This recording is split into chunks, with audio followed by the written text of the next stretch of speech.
The Zorathi fleet arrived silently in Earth's orbit on a clear autumn morning.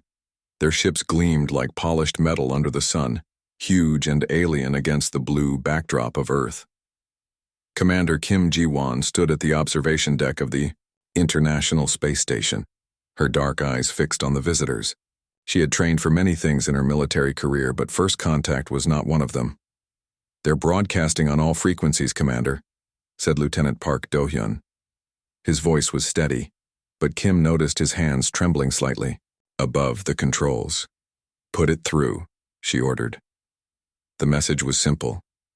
"We come in peace and seek friendship with the people of Earth." Within days, the world's leaders gathered in an emergency session at the United Nations. The alien representatives called themselves the Zorathi. They stood nearly 7 feet tall with scaly blue-green skin and 4 arms. Their eyes shimmered with an inner light that changed color as they spoke. "We have traveled far to meet you," said the lead Zorathi diplomat. "Our civilization wishes to share knowledge and establish trade with yours." Most world leaders welcomed the aliens with cautious optimism. After all, the Zorathi had advanced technology that could help solve Earth's biggest problems. They offered medical treatments that could cure several diseases and farming methods that could end hunger. But Commander Kim wasn't convinced. During the official welcome ceremony in Seoul, she watched the aliens closely. Something about their 2 perfect smiles made her uneasy. "They keep asking about our military bases," she told Admiral Lee Hyun-woo after the reception. "A peaceful race shouldn't be so interested in our weapons." The Admiral nodded slowly. "Keep your observations to yourself for now. We don't want to cause panic." Over the next 3 months, Earth and the Zorathi worked on a peace treaty. The document outlined rules for territorial boundaries, technology, exchange, and protocols for settling any future disputes. Most importantly, it established clear rules of war, though both sides claimed such rules would never be needed. Officer Kang Mina worked in the intelligence division under Commander Kim. Late one night, she noticed something strange in the communications they'd intercepted from the Zorathi ships. "Commander, look at this," she said, pointing to her screen. "Their public messages don't match their ship-to-ship communications. They're using some kind of code." Kim leaned closer. "Can you break it?" "Not yet. Their technology is still beyond our understanding." The peace treaty signing ceremony was held in a grand hall in Geneva. Billions watched as human and alien representatives smiled for cameras and shook hands, or in the Zorathi case, upper right appendages. That evening, a small team of scientists gathered in Commander Kim's secure office. Dr. Song Ji-ho, a leading biologist, had been studying tissue samples the Zorathi had provided. "Their biology is fascinating," he explained. "Their nervous systems operate on completely different principles than ours. They seem particularly sensitive to certain electromagnetic frequencies." "Is that important?" Kim asked. "Maybe not now," Dr. Song replied. "But knowledge is never wasted." As part of the goodwill exchange, the Zorathi shared some of their less advanced technology. Earth provided cultural artifacts and access to select natural resources. Trade ships began moving between Earth and the massive Zorathi mothership in high orbit. Commander Kim was assigned to oversee security for these exchanges. During one routine inspection, she noticed a Zorathi technician installing something in their transport shuttle. When questioned, the alien quickly covered the device and claimed it was a standard navigation tool. Later that week, Officer Kang reported more disturbing findings. "They're scanning our major cities in detail, not just public buildings, but power plants, water supplies, and hospitals." Kim brought her concerns to the World Security Council, but was met with resistance. "We can't risk offending our new allies based on suspicions," the chairwoman said. "The Zorathi have been nothing but helpful. The aliens established outposts in remote areas around the globe. For research purposes, they claimed. Each one was staffed with both Zorathi specialists and human scientists. The public was told these facilities were developing new medical treatments. 6 months after first contact, life on Earth had changed dramatically. Zorathi technology had begun to integrate into daily life. Their medical advances had already saved thousands of lives. Their agricultural methods promised an end to food shortages. On the surface, it was a perfect alliance. But underneath, Commander Kim and her small team continued gathering evidence of the Zorathi's true intentions. "They're positioning their ships strategically above our major cities," she told Admiral Lee during a secure meeting. "And those research facilities? They contain technology that could easily be weaponized." "Keep watching," the Admiral said, "but pray you're wrong." As winter snow began falling over Seoul, Commander Kim stared out her office window at the Zorathi shuttle passing overhead. Peace had come to Earth. She just wasn't sure how long it would last. New Year's Eve brought hope and celebration across Earth. Fireworks lit up skies from Tokyo to New York as people welcomed another year of peace and progress with their new alien allies. In Seoul, Commander Kim Ji-won watched the celebrations from her office window, a glass of untouched champagne on her desk. Unlike the crowds below, she could not shake her feeling of dread. Her secure phone rang at exactly midnight. "Commander. Kim, this is Officer Kang. I've broken part of their code. You need to see this now." Kim arrived at the underground command center 20 minutes later. Officer Kang's face was pale as she showed Kim the translated Zorathi transmissions. "They're calling it the Purification. It's scheduled to begin in 6 hours. Kim immediately called Admiral Lee, who ordered all military bases to highest alert. But it was already too late. The attack began at dawn in Asia. Zorathi ships, previously stationed peacefully above major cities, suddenly powered up weapon systems that no one knew they had. The first energy beams struck hospitals in Beijing, Seoul, and Tokyo simultaneously. In the command center, screens flashed with emergency alerts as more attacks struck across the globe, following the sunrise westward. "They're targeting civilians," Officer Kang whispered in horror. "Schools, hospitals, cultural centers, all places specifically protected under our treaty." Commander Kim fought to keep her voice steady as she gave orders. "Activate all defense systems. Get evacuation orders to any city not yet hit." But Earth's defenses proved tragically ineffective against Zorathi weapons. Missiles exploded harmlessly against alien shields. Fighter jets were swatted from the sky like insects. The research facilities the aliens had built revealed their true purpose, opening to launch smaller attack craft that targeted military bases with precision. By noon, Seoul was in flames. Commander Kim directed operations from the emergency bunker as the death toll climbed into the millions worldwide. "They used the peace treaty to study us," she told her team. "Every detail we shared helped them plan this attack." Major Choi Tae-woo reported in from what remained of the Pacific Defense Grid. His voice crackled through static on the emergency channel. "I tried to surrender the civilians in my sector," he said, coughing from the smoke that filled his command post. "They ignored all white flags and continued bombing. They're not taking prisoners." In Europe, similar reports came in. The Zorathi released biological agents in several cities, weapons that caused agonizing death while leaving buildings intact. This violated the most sacred rule in the war conventions they had signed. Officer Kang managed to intercept and translate more. "Zorathi communications. They're calling us unworthy life form," she reported.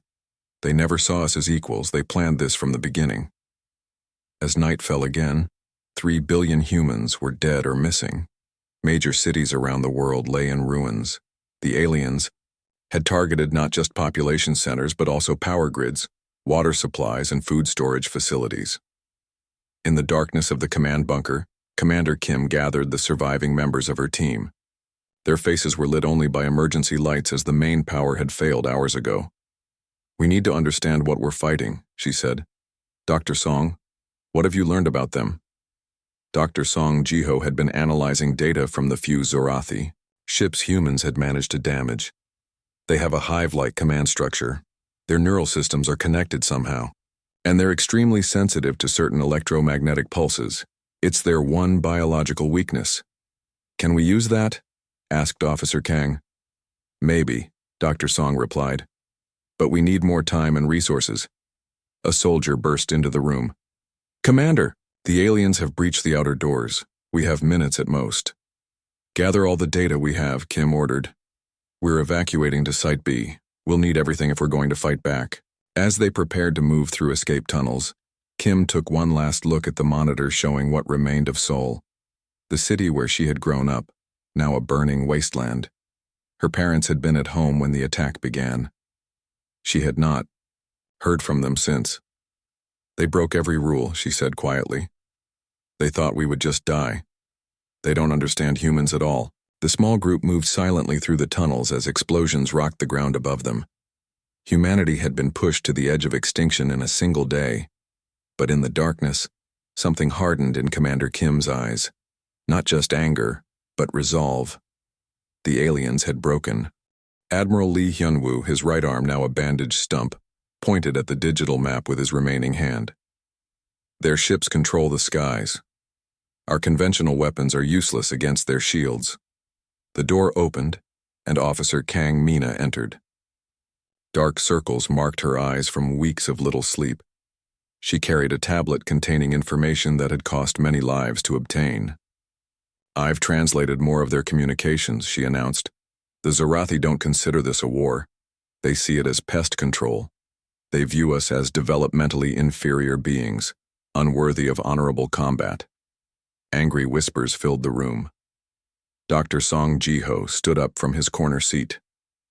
Once a respected scientist with a university position, he now wore stained clothes and had grown thin from months of work with minimal food. I've completed the autopsy on the Zarathi soldier we captured, he said. Their biology is even more different than we thought. Their neural network is extremely sensitive to specific electromagnetic frequencies. If we could generate the right kind of pulse. Commander Kim nodded slowly. Show me everything.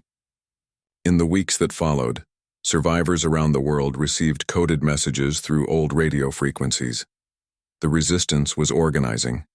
They called it Operation Phoenix. In what had once been Seoul, Sergeant Yoon Min-jae led a small group that lived in the old subway tunnels. They emerged only at night to scavenge supplies and gather intelligence on alien movements. One evening, they intercepted a Zarathi communication device from a damaged scout ship. This could be what Commander Kim asked for, Yoon told his team, as they hurried back underground. If we can get it to the science team, it might help them develop the weapon. Across the ocean, in the forest that had once been Canada, Captain Han Subin trained civilians to fight. They used old hunting rifles and homemade explosives, primitive weapons against the aliens' advanced technology. We don't need to win every battle, she told her nervous recruits. We just need to survive long enough for Operation Phoenix to work. At the mountain base, Dr. Song worked day and night with a small team of engineers. They had converted an old medical imaging room into a laboratory. Parts salvaged from around the world arrived in secret shipments, carried by those willing to risk their lives for a chance at fighting back. The theory is sound, Dr. Song explained to Commander Kim as they stood before the prototype device. This should generate an electromagnetic pulse at precisely the frequency that disrupts their neural networks. But we need to test it on a live subject. Kim's face was grim. The next raid will focus on capturing a Zarathi soldier. I'll lead it myself. Officer Kang touched her arm. Commander, we can't risk losing you. We're all risking everything, Kim replied. The raid on a small Zarathi outpost was planned for 3 days later. But the night before they were to leave, the mountain base's sensors detected multiple alien ships approaching. They've found us, Admiral Lee said as alarms blared through the facility. Everyone to emergency stations. In the chaos that followed, Dr. Song grabbed the prototype device and essential research data.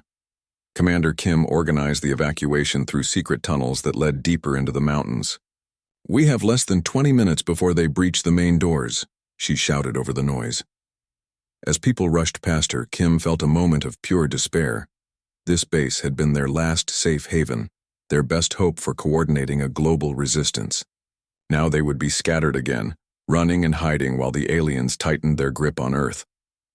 Then she saw Dr. Song clutching the prototype to his chest, determined, even in retreat. She saw Officer Kang helping wounded soldiers move faster, through the tunnels. She saw Admiral Lee calmly giving orders despite the pain his missing arm clearly caused him. In humanity's darkest hour, Kim saw something the Zarathi had not counted on. People who refused to surrender, no matter the odds. Move. To the secondary location, she ordered. Operation Phoenix continues. 6 months into the alien occupation, Earth seemed defeated. The Zorathi controlled the skies and had established bases across the planet. Their mining operations tore up the land for rare minerals, while their patrols hunted down human survivors. Yet beneath this appearance of total victory, something was changing. In an abandoned mine shaft deep in the mountains, Commander Kim Ji-won watched as Dr. Song made final adjustments to a device no bigger than a car battery. After months of work and many failed attempts, Operation Phoenix was ready. "The frequency is calibrated," Dr. Song said, his hands steady despite his exhaustion. "This will disrupt their neural systems without harming humans." Officer Kang entered the room, removing her mud-covered mask. She had just returned from a dangerous mission to place signal boosters around the valley. "All units are in position," she reported. "Teams worldwide are standing by for your order." Commander Kim nodded and picked up the old radio transmitter. Her voice would reach resistance cells on every continent through a network of hidden relays. "This is Phoenix Actual. Launch Operation Phoenix. I repeat, launch Operation Phoenix." Across what remained of Seoul, Sergeant Yoon and his team activated their small EMF devices simultaneously. The effect was immediate. Zorathi soldiers patrolling. The streets suddenly stopped moving. Some grabbed their heads in obvious pain. Others fired weapons wildly, hitting nothing. "It's working," Yoon whispered into his communicator. "Moving to Phase 2. Similar scenes played out worldwide. In London, Paris, Lagos, and Sydney, the aliens found themselves unable to coordinate as the electromagnetic pulses disrupted their hive-like communication. From her mobile command center, a retrofitted delivery truck, Kim directed the global assault. On her screens, she watched as resistance fighters emerged from hiding across the world.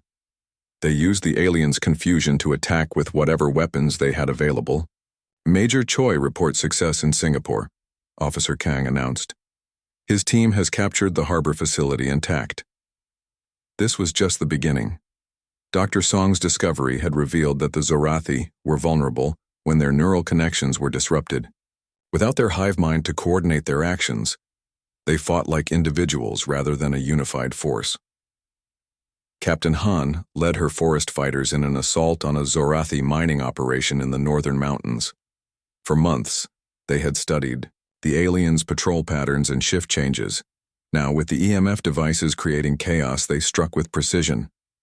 "The enemy is retreating," Captain Han reported over the radio.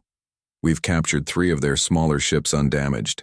This was the true purpose of the initial attacks, not just to disrupt the aliens, but to capture their technology. Each Zorathi ship, weapon, or computer that fell into human hands was immediately transported to hidden labs, where engineers worked to understand and adapt the alien technology. As the first day of the counteroffensive ended, humanity had won more victories than in the entire 6 months since the invasion. But the Zorathi were already adapting, developing shields to protect their soldiers from the EMF pulses. "We need to move faster," Commander Kim told her officers. "The next phase begins now." Officer Kang led a small team aboard a captured Zorathi shuttle. They had spent weeks practicing how to operate the alien controls. Now they approached the massive alien command ship orbiting Earth, transmitting stolen identification codes. "They've cleared us to dock," Kang said, her voice tense with concentration. "We have 20 minutes before they realize something is wrong." Once aboard, Officer Kang's team moved quickly through the alien vessel. Years of military training had not prepared them for the strange internal layout, with its curved walls and odd gravity. But they had studied the plans recovered from smaller ships. In the central computer core, Officer Kang connected a small device Dr. Song had created, a virus designed to spread through the Zorathi network and disrupt their entire command structure. "Upload complete," she whispered into her communicator. "Phoenix is in the nest." Throughout the alien fleet, systems began to fail. Ship-to-ship communications went dark, weapons systems powered down, the massive engines that kept the ships in orbit flickered and stalled. On Earth, Commander Kim watched the data stream in from monitoring stations. "All teams advance to secondary targets. The enemy is blind." For the first time since the invasion, the aliens experienced what humans had felt: fear and confusion in the face of an enemy they had underestimated. As night fell over the battlefields of Earth, the balance of power had shifted. The Zorathi still had superior technology and numbers, but humanity had found their weakness. And unlike the aliens, humans excelled at fighting against the odds. In her command center, Commander Kim allowed herself a small smile. "They broke the rules of war," she said quietly. "Now they're learning what happens when humans have nothing left to lose." 1 year after the Zorathi invasion began, the sky above Earth looked different. Where once alien ships had darkened the atmosphere, now only a few remained, surrounded by captured vessels piloted by humans. The tide had turned completely in the 3 months since Operation Phoenix launched. Commander Kim, now promoted to general, stood at the window of the rebuilt command center in Seoul. The city still showed terrible scars from the war, but people walked its streets again. Construction crews worked day and night to rebuild what had been destroyed. "The Zorathi Central Command has requested a meeting," Officer Kang said, entering the room with a tablet. "They're asking for peace talks." General Kim turned from the window. Her face showed the hardships of the past year. A new scar ran from her temple to her jaw, and her eyes carried the weight of countless difficult decisions. "Tell them we will meet, but not to discuss peace, only surrender."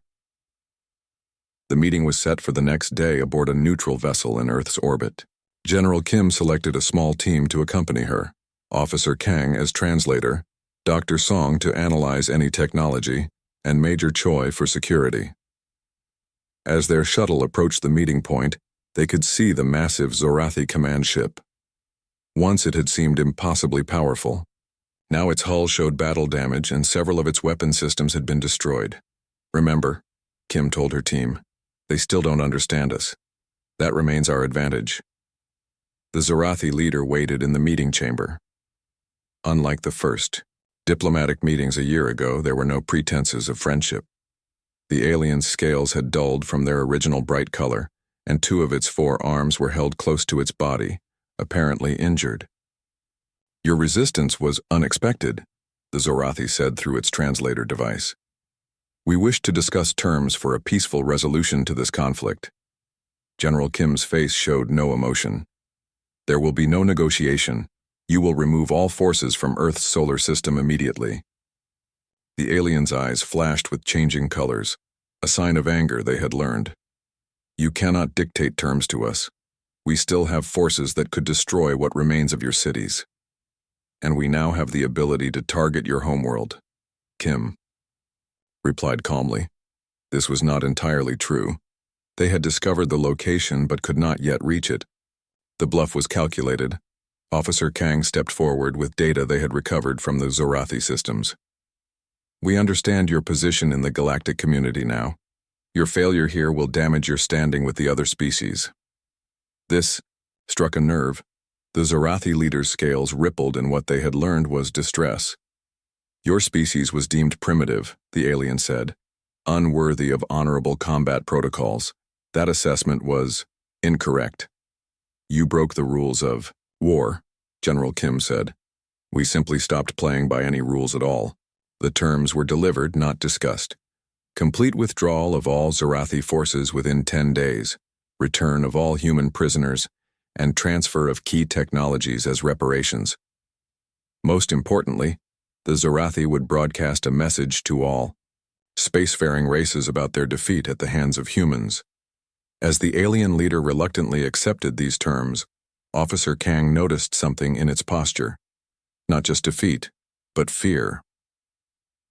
3 days later, the withdrawal began. Zorathi ships left Earth's orbit in groups, monitored carefully by human forces using captured alien technology. Dr. Song oversaw the transfer of medical and agricultural technologies that would help rebuild Earth's damaged ecosystems. In her office in Seoul, General Kim met with Officer Kang, who had made a remarkable discovery while analyzing the final data transfers. "The Zorathi are part of a galactic alliance," Kang explained, showing Kim the star charts they had obtained. At least 12 other advanced species that trade and occasionally compete with each other. They all follow strict codes of warfare between what they consider worthy races. And now they know humans belong in that category, Kim said. Not just that, Kang replied. They fear us. Other species engage in war according to established rules. We showed them what happens when those rules are broken. No other species has ever fought back the way we did after suffering such devastating initial losses. The final Zerathi ship departed Earth's solar system 1 week later. Their last transmission was not directed at Earth, but at dozens of other points in space, other civilizations watching this unexpected outcome. The message was simple: footage of their defeat, statistics of their losses, and a warning about human tenacity when threatened. Earth was now classified as a high-risk world to be approached with extreme caution. Standing on the rebuilt observation deck where she had first watched the alien ships arrive, General Kim looked up at the stars with new awareness. They came to conquer what they thought was an easy target, she said to Officer Kang. Instead, they taught the galaxy a lesson about humanity. What lesson is that? Kang asked. Break the rules against us, Kim said, and we'll answer with fire.